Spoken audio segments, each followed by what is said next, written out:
रोज एक नई कहानी देखने के लिए चैनल को सब्सक्राइब करें और बेल आइकन दबाना ना भूलें। दूसरी शादी। नई नई शादी करके आई थी पूर्णिमा। उसके पति प्रकाश को हर बात के बाद अरे मजाक कर रहा था बोलने की आदत थी। एक दिन पूर्णिमा चाय बना रही होती है। सुनो ना, ये मसाला चाय में सच में अगर मिर्ची, नमक, प्याज, लहसुन वगैरह का पेस्ट मिला दे तो चाय मसालेदार हो जाएगी ना। अरे आप कुछ भी मत बोलिए। अरे मजाक कर रहा था। प्रकाश कभी कभी मजाक करता था, लेकिन कई बार उसका मजाक ऐसी बात के साथ आता जिसको सुनने के बाद किसी को मजा तो नहीं पर गुस्सा जरूर आ जाता। जैसे एक दिन प्रकाश ऑफिस जाते हुए हड़बड़ी में कहता है, अरे मेरे मोजे कहाँ मौज मार रहे हैं? अभी लाई। पूर्णिमा प्रकाश को मोजे लाकर दे देती है। अरे मेरी फाइल कहाँ है? मैं लेट हो रहा हूँ। रुकिए अभी लाई। फाइल भी आ जाती है। अरे वो टिफिन तो ला दो, कितना लेट करवाओगी? एक तो सामान इधर उधर पटक देते हो, मुझे ढूंढ के लाना पड़ता है, फिर मुझे कहते हो कि लेट हो रहा हूँ। अरे जल्दी जल्दी हाथ चलाओ ना।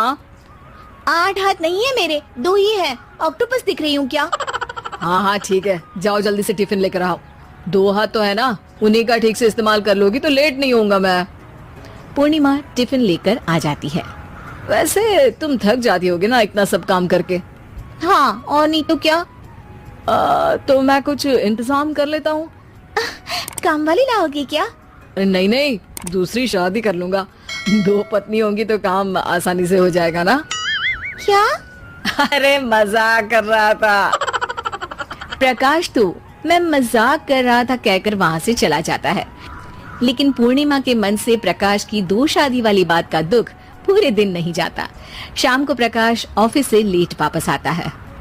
हाथ मुंह धोऊंगा, टॉवल लगा देना, फिर खाना खाऊंगा, खाना भी लगा देना। देखो लेट मत करना। सब काम आराम से ही होंगे। आप भी तो लेट आए हो ना ऑफिस से। अरे यार मैं काम कर रहा था ऑफिस में, तुम क्या कर रही हो?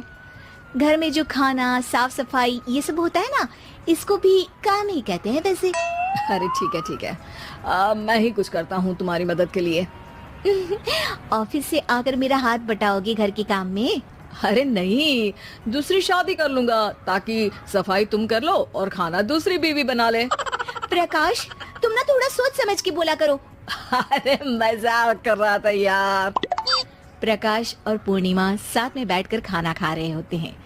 प्रकाश अपनी धुन में खाना खा रहा होता है, जबकि पूर्णिमा इस बात को लेकर उदास है कि प्रकाश हमेशा कोई दुखी कर देने वाली बात ही बोल देता है और उसके बाद मजाक कर रहा था कह के खुद को बचा लेता है। रात को सोते वक्त पूर्णिमा ने सोच लिया था कि प्रकाश से इस बारे में बात करनी ही पड़ेगी। अगली सुबह भी प्रकाश ने ये लाओ वो लाओ का तांडव शुरू कर दिया। अरे काले वाले जूते कहाँ हैं? बेड के नीचे। अरे टिफिन तो लाओ जरा। ले आऊंगी, पर पहले कुछ बात करनी है। क्या बात करनी है तुमको? ये जो रोज दूसरी शादी करने की बात करते रहते हो ना आप, मेरा मन दुखी हो जाता है। मत बोलिए ना ऐसी बात। अरे पगली, पहले क्यों नहीं बताया? मैं इसका समाधान कर दूंगा। अब बोलना छोड़ दोगे ना? अरे नहीं, दूसरी शादी कर लूंगा ताकि उसको तो बोल पाऊं। ओह, तुम कभी नहीं सुधरोगे। मजाक कर रहा था। पूर्णिमा की बात को प्रकाश हंसी में उड़ा देता है। पूर्णिमा बहुत भारी मन से टिफिन लेकर आती है। ये लीजिए टिफिन। अरे मैं तो भूल ही गया, आज मेरे बॉस के बेटे की बर्थडे पार्टी है, तुमको भी बुलाया है, रात को तैयार रहना। रात को पूर्णिमा और प्रकाश बॉस के बेटे की बर्थडे पार्टी में पहुंच जाते हैं। वहां प्रकाश के ऑफिस के और भी लोग हैं जिनको पूर्णिमा पहले से जानती है। केक कटता है, लोग खाना खा रहे होते हैं। वहीं पूर्णिमा और प्रकाश ऑफिस के लोगों के साथ बैठे बात कर रहे होते हैं। मेरे हस्बैंड तो खुद काम भी करते हैं और बच्चों को भी संभाल लेते हैं। हाँ भाई, अरे घर के थोड़े बहुत काम तो करने ही होते हैं ना। मेरी पत्नी भी अकेले सब कब तक करेगी?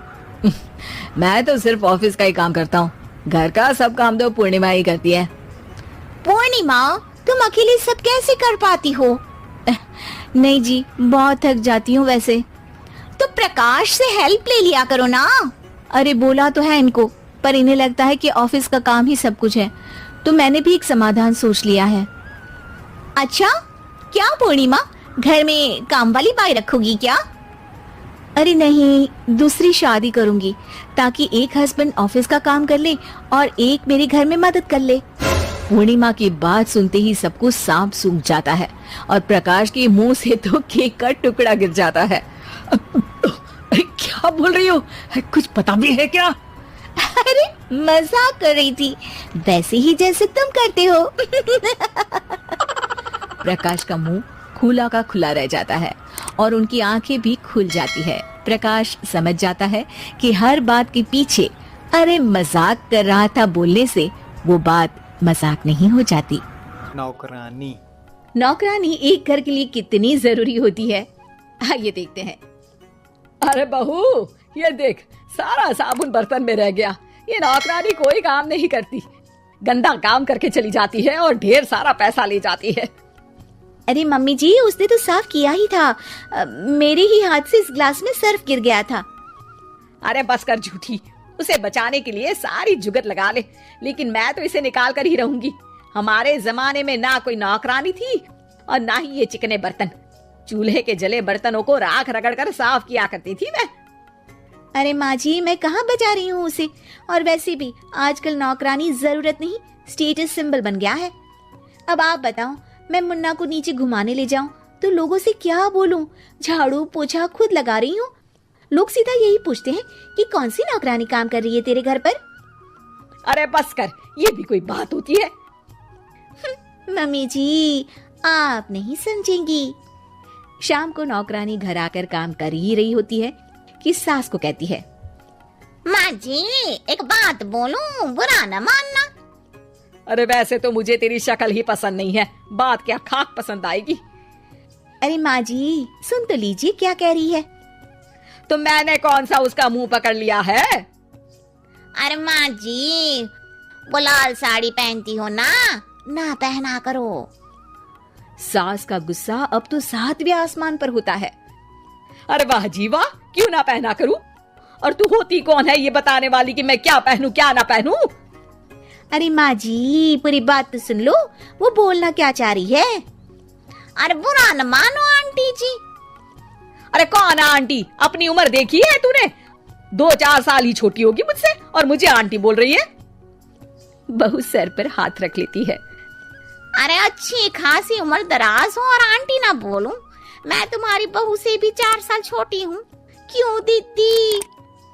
बोलती भी क्या, एक तरफ सास यानी पति की माँ, तो दूसरी तरफ नौकरानी जिसके बिना घर का काम नहीं चल सकता। वो दरअसल माँ जी की शादी भी बहुत जल्दी हो गई थी ना। अच्छा ये झगड़ा छोड़ो, ये बताओ तुम माँ जी को लाल साड़ी पहनने से क्यों मना कर रही हो? वो ना, इनकी उम्र की सारी औरतें सोसाइटी में इनके लिए बात करती हैं कि तुम्हारी सास बुढ़ी घोड़ी लाल लगाम है। बहू को ये सुनकर गुस्सा आ जाता है। अरे वाह वाह, कौन बोलता है जी? खुद क्या है यहाँ की औरतें, बाल सफेद लेकिन टाइट जींस और कोई कुछ भी पहने। अरे पहनना हमारा निजी हक है, किसी को कुछ हक नहीं बनता कि वो मेरी सास के लिए कुछ बोले। मैं आज ही जाकर माँ जी के लिए लाल जींस लेकर आऊंगी, फिर देखो कोई क्या बोलता है। अरे चुप लाल जींस। अरे सुन नौकरानी की बच्ची, जाकर बोल दे उन लोगों से कि उन लोगों की तरह मैं उड़ती नहीं फिरती हूँ घर बार छोड़कर। अपने बच्चों और नाती पोतों में मन लगाती हूँ, ना कि सारा दिन ताश के पत्तों में आंख गड़ाकर 3 पत्ती खेलूं। नौकरानी वहां से चली जाती है। वैसे बहू, नौकरानी के क्या फायदे हैं ये तो पता नहीं, लेकिन सबसे अच्छा तो ये कि पता चल जाता है कि कौन किसके लिए क्या बोल रहा है। सोसाइटी में तेरा नौकरानी रखने का इरादा बिल्कुल ठीक था। अगले दिन उन लोगों के घर की बेल बजती है। बहू दरवाजा खोलती है कि सामने कुछ औरतें खड़ी होती हैं। अरे बहू, कहाँ है तेरी सास? बुला जरा। अरे बहन जी, आप सारी एक साथ आइए आइए, कैसे आना हुआ? अरे 3 पत्ते खेलने आई हैं, क्यों खेलोगी? क्यों नहीं, वैसे भी बड़े दिन हो गए, एंटरटेनमेंट हुआ नहीं। बहू जा जाकर पकोड़े तो बना ला। अरे बस करिए, आगे कुछ पीछे कुछ। वैसे तो कहती है कि परिवार पर ध्यान देती है, हमारी तरह 3 पत्तियां नहीं खेलती। हमने कौन सा परिवार छोड़ दिया? सास सक पका जाती है। अब ये किसने कहा? मैं तो कहती हूँ कि मैं भी थोड़ा बाहर निकलूं। आपने ही तो कमला नौकरानी से ये सारी बात की थी। सास और बहू को अब सारी कहानी समझ आ जाती है कि सोसाइटी की औरतें क्यों भड़क रही हैं। माफ करिए आंटी, मैं छोटी हूँ लेकिन फिर भी पहले तो आप लोगों ने माँ की लाल साड़ी का मजाक उड़ाया था ना? हाँ हाँ उड़ाया था, लेकिन उससे पहले तो तुम लोगों ने हमारी जीन्स के बारे में बात की थी। अरे क्यों ना पहने हम जीन्स, तुम्हारे पैसों की थोड़ी ना है। सास और बहू सर पकड़कर बैठ जाती है। देखा बहू, ये खेल कर गई तेरी नौकरानी। यहाँ की बात वहां तो वहां की बात यहाँ। दोनों किसी तरह औरतों को समझा बुझाकर घर भेजती है और कसम खाती है कि नौकरानी को नौकरानी ही रहने देंगी।